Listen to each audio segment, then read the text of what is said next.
Good morning बच्चों। आज हम चैप्टर 2 बहुपद पढ़ने जा रहे हैं। ठीक है, देखो बहुपद चैप्टर में बहुपद पढ़ने से पहले आपको ये पता होना चाहिए कि अलजेब्रिक एक्सप्रेशन क्या होता है। ठीक है, जिसमें देखो एक चर संख्या होती है। चर क्या होते हैं? जैसे x, y, z। इनके साथ अगर आप कुछ वेरिएबल जोड़ के यानी इसके आगे कोई गुणांक लगा के उसको जोड़ के या भाग में इस तरीके से कुछ लिख पाते हैं तो वो क्या कहलाता है? अलजेब्रिक एक्सप्रेशन कहलाता है। ठीक है, इसके अंदर क्या होता है कि अगर उसके बाद हमें क्या पढ़ना है? बहुपद। बहुपद कैसा होता है? बहुपद को आप इंग्लिश में क्या बोलेंगे? पॉलिनोमियल। ठीक है, यानी बहुपद। बहुपद में क्या होता है? ऐसा अलजेब्रिक एक्सप्रेशन जिसमें हमारे बहुपद की घात क्या होती है? जैसे x या y या z जो चर आप चर संख्या लिखेंगे, यहाँ पे जो भी क्या होंगे चर, उनकी जो सबसे बड़ी घात होगी वो घात क्या कहलाती है? उस बहुपद की घात कहलाती है। ठीक है, तो अगर बहुपद की घात क्या होनी चाहिए?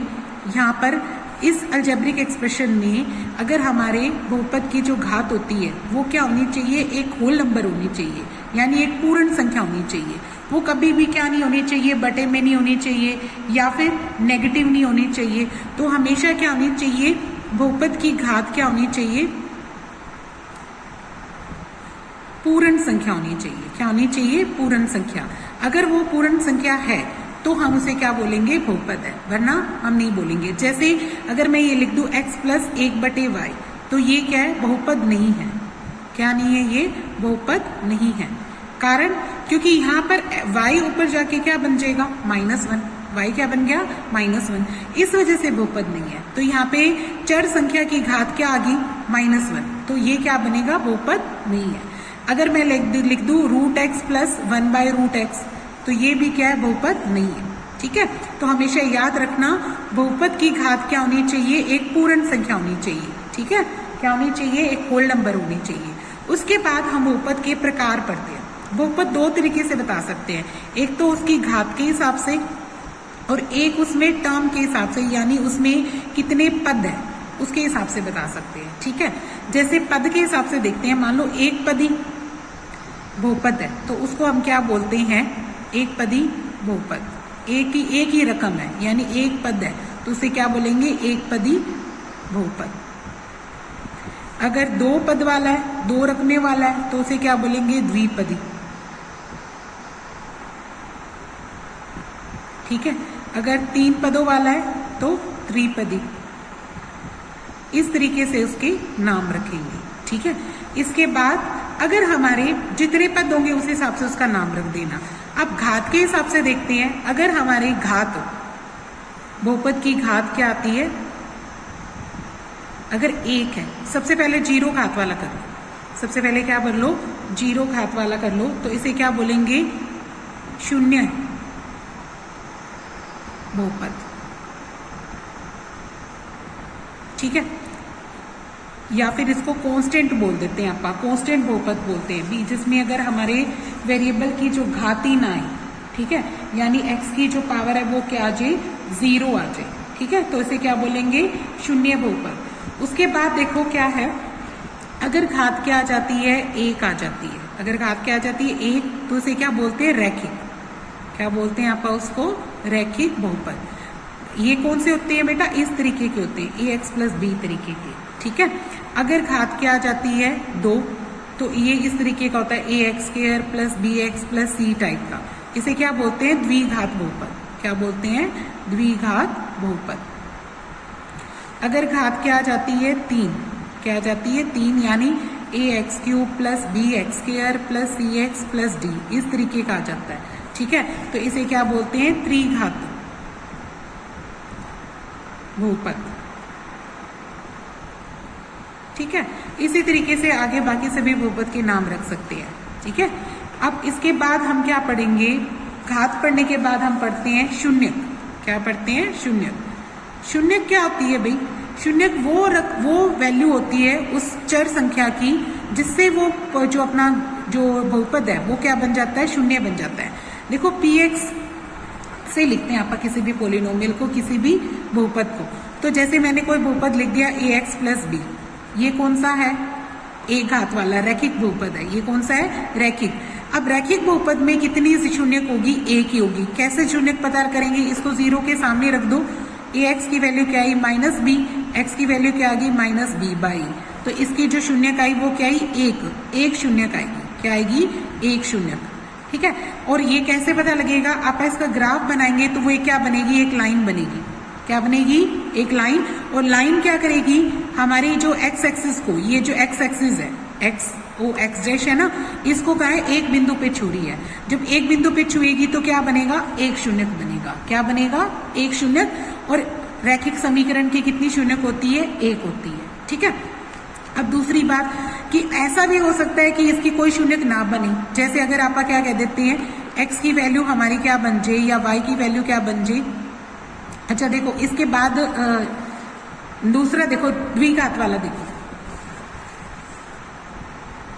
अगर हमारा पोलिनोमियल इस तरीके का है, a x square plus b x plus c, यानी द्विघाती बहुपद है।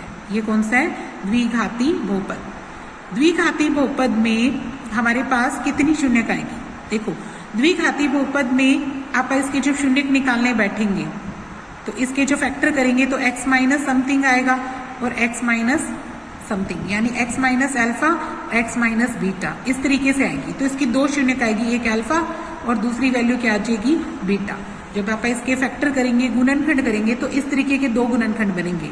एक बनेगा x माइनस, कोई ना कोई वैल्यू आएगी, उसको आप अल्फा मान लो, और इसका क्या आएगा, x माइनस बीटा टाइप का कुछ दूसरी वैल्यू आएगी। तो आप जब दोनों को जीरो रखेंगे तो एक अल्फा आ गई और एक क्या आ गई, बीटा।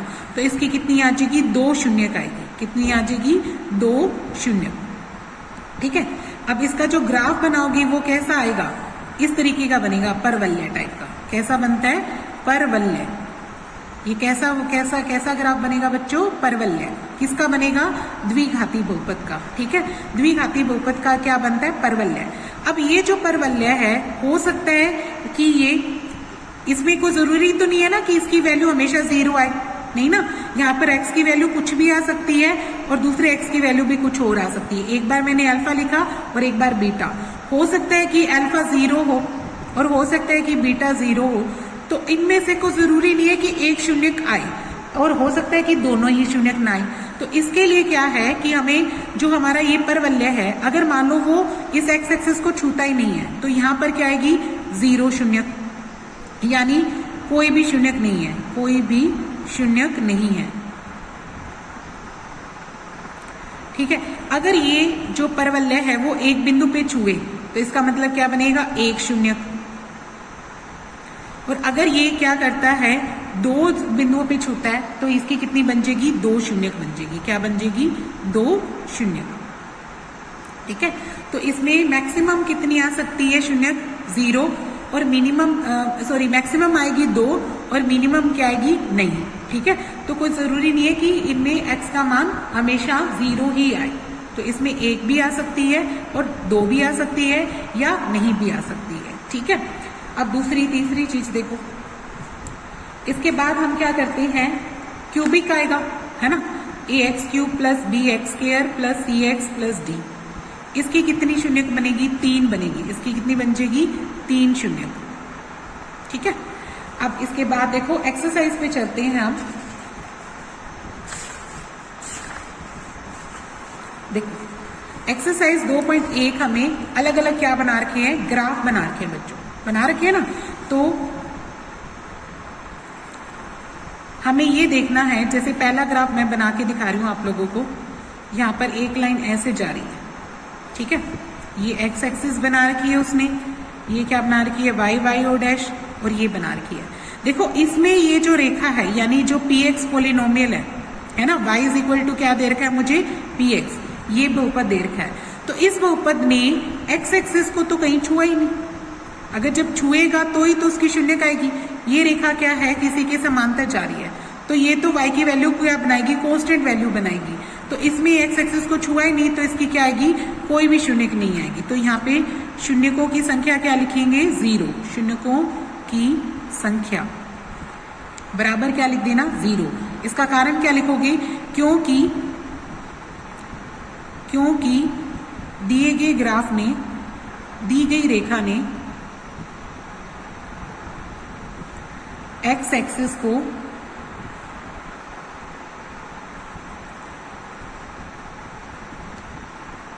को कहीं पर भी नहीं काटती है, कहीं पर भी नहीं काटती है।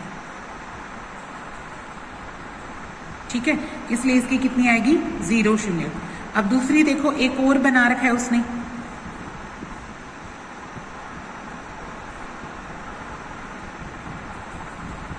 ये बना रखा है।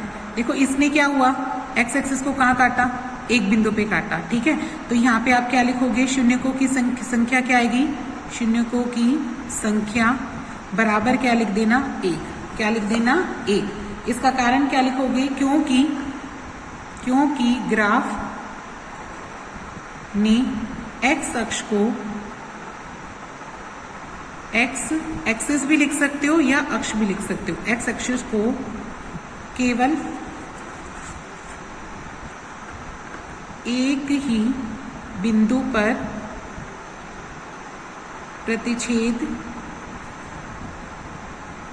करता है। ठीक है, अब इसी तरीके से बाकी पार्ट करेंगे आप। तीसरा पार्ट देखो,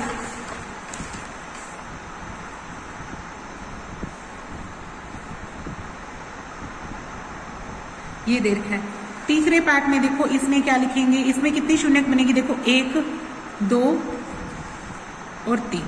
कितनी शून्यक बनी, 1 2 और 3। ठीक है, तो इसने एक्स अक्ष को कहाँ पे छुआ, 3 बिंदुओं पे। तो यहां लिखेंगे शून्यकों की संख्या बराबर क्या लिख देना, 3।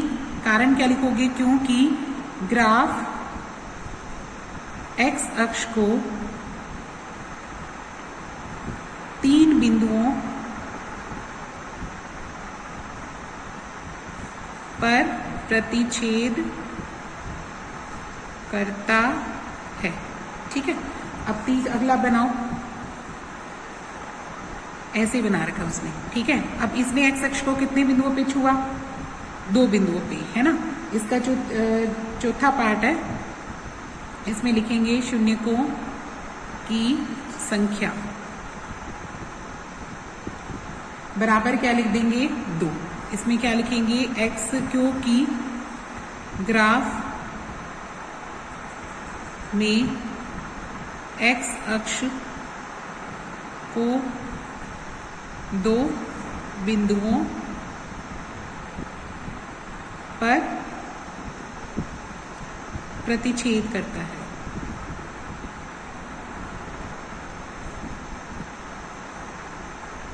ठीक है, इसी तरीके से बाकी पार्ट करेंगे आप।